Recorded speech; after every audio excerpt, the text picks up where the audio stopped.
Selamat kita bertemu kembali dalam acara Hit and Hot. Terima kasih. Assalamualaikum warahmatullahi wabarakatuh. Waalaikumsalam warahmatullahi wabarakatuh. Alhamdulillahirabbil alamin. Kali ini kita akan ngobrol bareng di Hit Hot ini bersama salah satu narasumber kita yang mungkin sebagian besar sudah kenal ya dengan beliau, karena ada salah satu beliau ini salah satu dari anggota tim Zero ya, tim Zero, Big Zero ya. Big Zero itu ada 5 atau 6 itu semuanya big semua ya, dan salah satunya adalah beliau, dan beliau juga salah satu rois di RSUD Cibarang ini, dan juga beliau salah satu takmir dari masjid di Cibarang ini. Betul. Jadi insya Allah kapasitas beliau tidak diragukan lagi nih. Betul nggak? Insya Allah. Dan Dr. Iko memang senang melebih-lebihkan. beliau biasa dipanggil, ini saya nggak tahu nih aslinya seperti apa. Saya senangnya manggilnya Gus Manto. Itu benar-benar Gus Manto atau Gus Manto gitu. Nah, gimana Gus ini Gus? Iya, sebenarnya sejarahnya tidak seperti itu. Oh gitu ya. Jadi kata Gus Manto itu karena memang saya orang Jawa aja. Oh gitu. Sebenarnya seperti itu. Jadi bukan seperti kalau di Rembang itu kan ada Gus Mus gitu ya. Jawa Timur itu ada Gus Dur. Di sini ada Gus Manto, bukan Gus itu maksudnya. Oh gitu. Ya, Gus kan anak kiai gitu. Oke. Turunan darah hijau dari pesantren Kiai ya. Oke lah Mas Gus Manto, kita panggil Mas Gus Manto aja ya. Setuju. Insya Allah pada kesempatan kali ini kita akan sedikit membahas mengenai masalah trilogi di RSUD Barang nih. Trilogi di RSUD Barang. Sekali lagi, trilogi di RSUD Barang. Apa itu? Kita akan berbicara mengenai 3S Mas ya, 3S terutama senyum, salam, dan salaman. Mari kita akan udal semuanya dan kita akan kaji mengapa kita akan menitik beratkan pada 3S ini ya, dan kita mulai dari yang pertama ya. Jadi begini Mas Gus Manto, kadang-kadang kita begini ya dalam kita bergaul ya. Kita bergaul itu kadang-kadang pandangan pertama itu begitu menggoda ya. Betul sekali. Selanjutnya itu terserah Anda. Salah satunya itu adalah senyum gitu. Sebenarnya kalau kita melihat kajian-kajian tentang senyum ini dari sisi kita ya, terutama kita sebagai orang yang muslim, itu sebenarnya gimana sih tuntutan-tuntutan yang ada? Karena saya beberapa baca juga ada percontohan Rasulullah, insya Allah ada ya. Terus dari beberapa tuntunan terhadap tetangga juga ada gitu. Jadi menurut Mas Gus Manto itu sendiri gimana Mas? Iya, benar sekali Pak Ikun, bahwa orang itu kan ya kalau kita bahasa Jawa itu sumeh gitu ya. Itu terlihat dari senyumnya gitu. Dan orang itu bisa dilihat senyum, tadi senyum dari itu betul sekali. Bahwa kesan pertama itu menggoda gitu ya. Saya sudah senyum dong. Sudah ya? Iya, sudah. Jadi memang senyum itu sebenarnya senyum itu ada banyak sebetulnya ya. Gitu. Maksudnya apa ini maksudnya nih? Iya, ada senyum SOP gitu ya. Senyum SOP. Waduh. Iya, jadi kalau ada orang yang kemudian dia bekerja dan memang tuntutan pekerjaan itu ya misalkan dia customer service gitu ya. Tuntutan pekerjaan SOP-nya harus tersenyum. Ya itu, ya tersenyum. Itu namanya senyum SOP. Senyum yang kemudian dia lakukan karena SOP. Ada senyum sinis. Nah, ini. Senyum sinis. Ini sebenarnya senyum SOP, senyum sinis, dan terus asik nih, asik dengerin aja deh. Senyum sinis itu sepertinya senyum ya, tapi terasa membawa luka. Kan kita pernah dengar istilah ya, senyum membawa luka gitu. Senyum membawa luka. Senyum seperti itu. Ya, kalau dalam bahasa yang lain, senyum yang baik itu kan kiri kanan 2 cm simetris ya. Oh, ditarik gitu ya. Jadi, boleh nggak saya percontohan kayak gini? Boleh nggak? Mohon maaf ya. Giginya kelihatan ya? Oke. Itu senyum yang baik seperti itu. Nah, kalau senyum sinis nggak begitu. Senyum sinis itu dia tersenyum tapi dia nggak simetris. Mungkin kanan 2 cm, kiri 1 cm. Nah, sekarang saya gantian Mas Gus yang nyontohin. Nah, ini terus terang saja saya jarang sinis ya. Jadi ketika saya harus mencontohkan bagaimana saya senyum sinis, kok kelihatannya kok karena saya biasa tersenyum gitu ya. Jadi ya mungkin kawan bajen gitu ya. Oh gitu ya. Alhamdulillah. Alhamdulillah ya, kita doakan kalau selalu tersenyum. Ada lagi dok, senyum sini ada senyum getir. Senyum getir. Oh, senyum getir itu ada juga ya. Jadi lihatnya sebenarnya ini para sahabat ceria ini pengkategorian senyum ini tuh sedikit puitis nih sebenarnya ini. Senyum getir itu ya kalau misalkan ada orang yang kemudian bersedih gitu ya, mungkin dia dipaksa tersenyum. Oh gitu ya. Senyum, tapi senyumnya itu membawa sebuah kesedihan. Itu senyum getir gitu. Di antaranya kalau kita sedang ya mungkin ditakdir ada suatu hal yang menurut kita itu tidak terlalu beruntung dari sisi ini, kita seolah-olah tetap ikhlas, kita tetap senyum, tapi kadang-kadang ada kegetiran di situ ya. Senyum getir. Itu senyum getir ya. Ada senyum alamiah, ada senyum alamiah itu maksudnya ya ketika mendapatkan sesuatu terus kemudian dia senang gitu ya, itu alamiah. Tapi terlepas daripada itu sebenarnya senyum itu adalah ibadah. Nah ini senyum adalah ibadah. Betul sekali. Oke, sip. Ini sebenarnya tingkatan atau makom yang paling baik, yang paling tinggi gitu. Jadi kita coba nanti akan membrand antara tadi yang kita katakan ada suatu penemuan yang cukup keren bagi saya ini senyum SOP. Ya kita akan brand dengan yang namanya senyum karena faktor ibadah. Ayo Mas, kita lebih asik lagi Mas. Iya, jadi senyum ibadah itu senyum yang kita lakukan itu memang karena dari hati. Karena dari dalam betul. Hati. Okay. Dan senyum yang dari dalam hati ini adalah ya karena kita diminta atau kita disuruh untuk bersenyum, memberikan kebahagiaan pada orang lain. Tadi yang disampaikan Dr. Ibnu tadi betul sekali, bahwa bahkan Nabi tersenyum. Nabi sudah tersenyum. Tersenyum. Bahkan banyak hadis ya yang mengatakan bahwa yang paling pendek yang terkenal itu tasabukuma fi wajhi akhi laka sedekah, bahwa tersenyum bermuka manis kepada saudara-saudaramu itu adalah sedekah. Jadi bagi teman-teman yang mungkin sedekah gimana lagi zaman pandemi, udah deh nggak usah macam-macam, sedekah tidak harus dengan uang, tapi dengan tersenyum manis. Dengan tersenyum manis saja kita sudah termasuk sedekah. Juga kalau nggak salah ada hadis loh Mas, jangan meremehkan suatu pahala yang kecil gitu loh. Dan salah satunya itu adalah senyum gitu ya. Gitu. Jadi inilah kenapa kemudian para sahabat sangat senang ketika bertemu Rasulullah. Rasulullah. Jadi Rasulullah itu orang yang senantiasa tersenyum. Dimanapun dengan siapapun ya, kapanpun tersenyum. Selalu tersenyum. Ya mestinya kalau senyum Rasulullah Sallallahu Alaihi Wasallam mestinya dengan hati ikhlas gitu ya.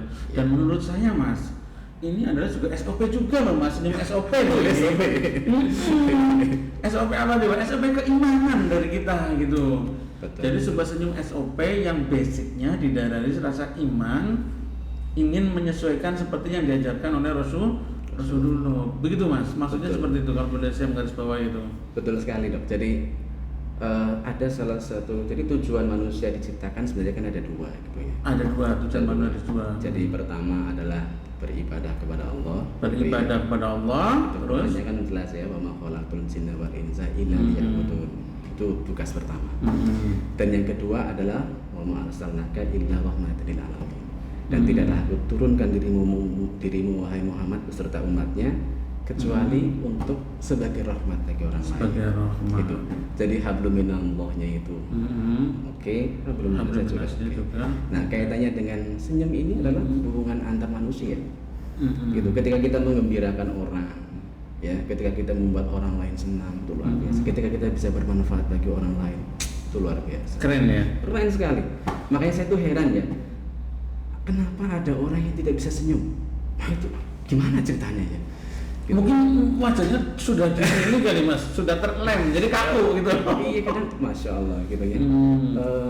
Ya jadi pertama senyum itu ibadah. Senyum itu ibadah ya, yang jelas itu ya. Yang kedua senyum itu sunnah. Senyum itu sunnah. Iya, karena dicontohkan Rasulullah Shallallahu Alaihi Wasallam. Gitu. Senyum juga dakwah. Dakwah. Betul. Jadi banyak orang yang kemudian, Mas saya itu kalau ceramah nggak mungkin. Oke, nggak usah harus ceramah, gitu ya. Kalau misalkan kemampuan ilmu terbatas, kemampuan finansial terbatas, kemampuan lisan juga terbatas, ya sudah, minimal senyum. Minimal Identitas senyum. kita sebagai seorang muslim. Artinya apa? Ini cerminan seorang muslim yang baik. Mampu apa? Mampu menebarkan senyum, membuat orang lain bahagia. Oke, keren. Sekarang begini Mas, kita akan analogikan lagi ini cara beribadah kita itu dengan sistem yang sering saya bilang, dengan sistem marketing multi level ini. Tapi kita akan ubah menjadi ibadah multi level gitu loh. Betul. Ibadah multi level. Ini bagaimana nih kalau kaitannya kita ini kan sebagai tenaga kesehatan ya, yang banyak kita berinteraksi dengan orang di rumah sakit. Sedangkan kalau kita berinteraksi di mall, mungkin kita untuk tersenyum itu begitu mudah gitu loh, karena kita ketemu orang sedang orang bahagia. Tetapi kita bertemu orang di rumah sakit nih ya, orang yang sedang ya menurut kata mereka itu sedang ditimpa musibah. Nah, kita apabila tersenyum dan sebagainya gitu loh. Bagaimana kaitannya dengan yang saya tadi katakan Mas? Ibadah ini marketing multi level, ibadah multi level gitu Mas. Jadi yang jelas karena kita bekerja di instansi yang memang core bisnisnya adalah pelayanan, justru senyum ini menjadi satu hal yang luar biasa penting. Oh gitu ya. Iya, kenapa? Karena kita lihat bangsa aja lah. Bangsa aja yang ngurusi uang kan senyumnya lebar banget gitu ya. Iya. Apalagi kita rumah sakit yang ngurusi orang sakit. Orang sakit itu dia datang ya dengan keluhan dan sebagainya. Orang sakit itu orang yang lebih sensitif daripada orang yang tidak sakit. Oke. Oleh karena itu kita harus jauh lebih baik lagi. Kita Dengan harus lebih gitu betul. ya. Kita harus lebih komunikatif lagi. Caranya apa? Senyum. Karena orang komunikatif itu tidak harus ngomong. Jadi kalau kita dari ke RSUD Cibarang nih, mau ini sebagai contoh nih ya RSUD Cibarang. Dari mulai depan nih ngambil parkir. Betul. Sampai masuk satpamnya tersenyum. Wah kayaknya asik nih. Asik. Gitu. Selamat pagi, assalamualaikum, Masya dengan Allah. tersenyum. Orang dari situ rasanya masuk ke RSUD Cibarang itu sudah adem gitu ya. Dengan ademnya sendiri udah dapat pahala mestinya ya Mas ya. Betul sekali. Dengan adem terus masuk daftar ke poli. Wah, masuk ke poli itu nih. Dokternya begitu datang masuk, selamat pagi dokter. Waduh, selamat pagi. Dokternya tersenyum. Wah, jangan-jangan pasiennya udah sembuh ini Mas. Belum minum obat udah sembuh. Masya Allah. Iya. Bisa ya kayak Bisa gitu ya. jadi. Karena itu ada keramahan, ada keberkahan. Jadi pada saat itu dikasih berkah oleh Allah, orangnya beribadah, amalannya pasiennya sembuh. Ya bisa aja walau alam ya gitu ya. Betul sekali. Makanya sekali lagi mungkin kita perlu usulkan ya. Jadi orang-orang yang masuk ke rumah sakit itu harus bisa senyum. Gitu salah satu indikatornya. Gitu, indikatornya gitu. Iya, karena misalkan ya karena kita sekali lagi core bisnis kita pelayanan ya. Gitu. Makanya kalau misalkan tes dulu, senyum bisa nggak? Nggak bisa senyum. Dan nilainya kurang. Oh iya. Iya loh. Sekarang begini loh ya sekali lagi. Tadi Mbak Tikum memberikan analoginya bagus sekali gitu. Loh pinternya kayak apa? Ya kan kompetennya seperti apa? Kalau kinerja pertama, performan penampakan pertama tidak terlihat seperti menyenangkan, nggak enak. Di bidang pelayanan lagi ini ya. Iya. Jadi ini penting sekali. Jadi sekali lagi betul ya bahwa kesan pertama begitu menggoda. Selanjutnya terserah Anda. Kalau kesan pertama image-nya sudah positif, luar biasa. Makanya senyum itu selain ibadah, kemudian tadi apa itu ibadah SOP. Selain ibadah, sunnah, senyum juga menjadi membuat orang jadi lebih indah. Lebih indah. Iya, sekarang begini, coba deh. Orang jelek saja tidak tersenyum, orang cantik saja tidak tersenyum, jadi jelek. Menjadi jelek. Udah nggak usah apalagi yang jelek nggak kayak gitu ya. Kayak gitu aja. Enggak, karena dia sudah Cibarang orangnya cantik-cantik. Jadi kalau tersenyum itu mestinya akan tambah keren, kan tambah cantik ya. Betul. Jadi ini sebenarnya tantangannya. Tantangan bagaimana agar seluruh lapisan pelayanan kita itu menjadikan senyum itu bukan SOP. Tapi senyum itu sudah jadi sesuatu yang given, yang apa ya? Kebutuhan dia gitu. Betul. Ya. Tidak usah disuruh, tidak usah kemudian dikompor-kompori, tidak usah dibuat aturan yang jelimet dan sebagainya. Tapi apa? Sudah menjadi habit. Nah, ini yang tantangan kita begitu ya. Kan termasuk soft skill ini ya. Betul sekali. Dan banyak penelitian yang menyatakan bahwa keberhasilan seseorang itu dunia, kita berbicara dunia nih ya. Betul. 90% ditentukan oleh soft skill. Jangan kalau yang umumnya kayak gini nih, periksa pasien udah bagus, jangan-jangan kita sembuhnya bukan bisa terjadi karena faktor salah satunya didukung karena faktor senyum. Orangnya tadi nggak stres, seneng, happy dengan dokternya, dengan ini ya. Saya jadi teringat itu dok. Apa ya, like disort like gitu ya. Jadi sesuatu yang hampir sama itu nanti akan saling tarik menarik. Oh gitu. Iya, kalau energi kita positif, kalau kita senyum, energi kita akan positif ya. Kalau energi kita positif, nanti yang datang akan positif. Oh gitu. Ya. Kan gitu ya. Jadi makanya senyum itu penting sekali. Maka di dalam senyum selain kemudian tadi indah, terus kemudian ibadah sunnah gitu. Senyum juga berkah. Senyum juga berkah. Kenapa? Karena multiplier efek kebaikannya itu akan lama panjang gitu ya. Gitu ya. Makanya bagus sekali gitu kita angkat tema senyum ya. Karena ini harus menjadi dasar dalam apalagi di bulan puasa itu ya, di dalam bulan puasa ya. Bulan puasa kita kembali kita kan dalam titik zero Mas. Kita berada dalam titik zero untuk kita kembali sadar bahwa senyum itu sebenarnya bukan SOP dari orang luar, tapi SOP diri kita gitu loh. Kebutuhan diri kita ya, karena ya kalau boleh saya katakan tadi senyum itu sebenarnya kebutuhan kita akan kita itu hidup di dunia ini, bagaimana kita itu mengumpulkan dengan sebanyak-banyaknya ya. Dan senyum yang terbaik itu senyum yang karena faktor lillah ya, karena dari Allah. Dan senyum itu sekali lagi dia itu ibadah, dia itu meniru Rasulullah yang selalu tersenyum, sunnah ya. Ketemu sahabatnya kayak apapun juga senyum ya. Senyum itu juga penunjang keberhasilan ya, penunjang keberhasilan. Jadi ini saya pikir sudah lengkap lah ya. Saya jadi teringat ini ya. Apalagi nih? Dulu saya punya pasien di rumah, kan saya ada apotek ya. Dulu saya punya pasien sebut saja namanya X gitu ya. Minggu pertama dia datang ya. Dia datang dari tangga desa kalau nggak salah. Dia bawa resep dari Poli Dalam. Gitu ya. Oke, saya nanya nih gitu ya. Terus kemudian minggu berikutnya dia datang lagi membawa resep dari Poli Jantung. Saya masih nggak tertarik gitu ya. Minggu ketiganya, minggu berikutnya dia datang lagi ke apotek saya. Dia datang membawa resep dari Poli Jiwa. Wah, dari dalam jantung jiwa gitu. Makanya akhirnya saya tertarik. Oh, ini ada masalah nih. Terus saya tarik. Ayo Pak, ikut saya gitu. Terus saya ngobrol bersama. Saya tanya, Pak, Bapak kenapa? Gitu. Ini Bapak sendiri ya? Iya, saya sendiri. Bapak kenapa? Ada apa sih Mas? Saya itu heran ya dengan Bapak. Kenapa sih? 2 minggu yang lalu Bapak datang ke apotek saya membawa resep dari Poli Dalam. Ini menarik nih. Saya pengen seminggu yang lalu Bapak datang lagi membawa resep dari Poli Jantung. Nah sekarang Bapak datang lagi membawa resep dari Poli Jiwa. Anda itu kenapa? Gitu. Terus awalnya nggak mau ini ya, tapi kemudian setelah saya tanya dalam detail dia baru ngaku gitu.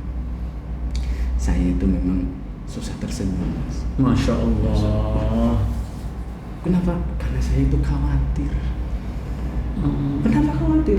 Gitu ya. Terus dia cerita, dia guru madrasah loh, aliyah gitu. Dia punya anak 3, anaknya masih kecil-kecil. Jadi problemnya itu sederhana sebetulnya. Dia itu takut kalau dia sakit gitu.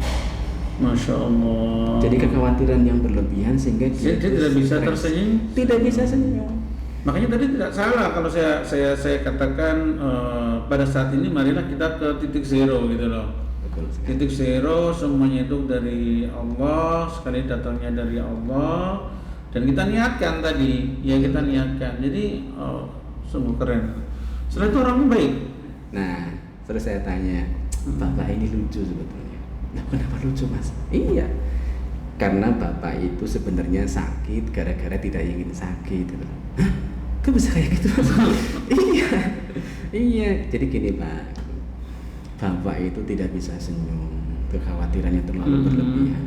Sehingga apa? Sehingga bapak asam lambungnya naik. Sehingga bapak harus ke poli dan begitu selesai, bapak juga masih seperti itu, masih sering was-was, khawatir, akhirnya berdebar-debar. Akhirnya bapak ke poli jantung. Masya Allah.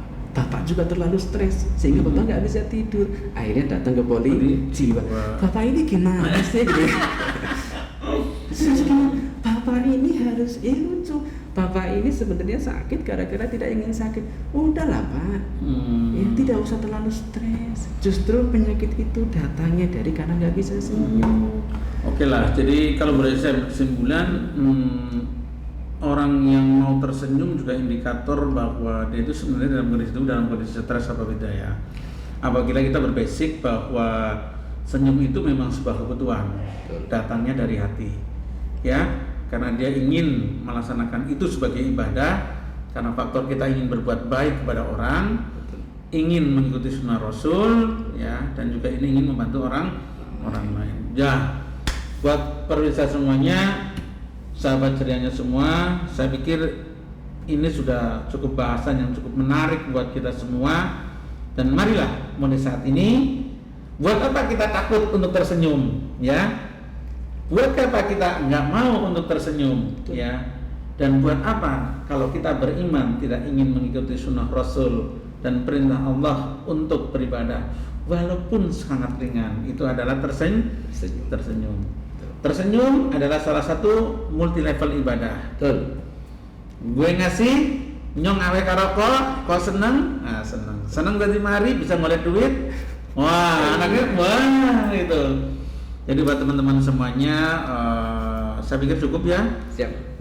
Tentang bagaimana kita mengharuskan kita tersenyum. Jadi marilah kita galakan RSUD Jembarang untuk 3S ya. Yang pertama adalah senyum, molekular basically dengan perasaan. Senyum bukan karena SOP dinas, tapi senyum karena SOP kebutuhan, keikhlasan yang datangnya dari hati. Terima kasih dan mudah-mudahan ini ada sebuah manfaatnya, dan periode berikutnya akan kita ikuti mengenai masalah salam. Bagaimana kita memberikan salam mendoakan orang lain bila datang ke rumah sakit. Terima kasih dan wassalamualaikum warahmatullahi wabarakatuh. Waalaikumsalam warahmatullahi wabarakatuh. Hit and hop bersama Gus Manto. Oke Mas. Oke. Dah.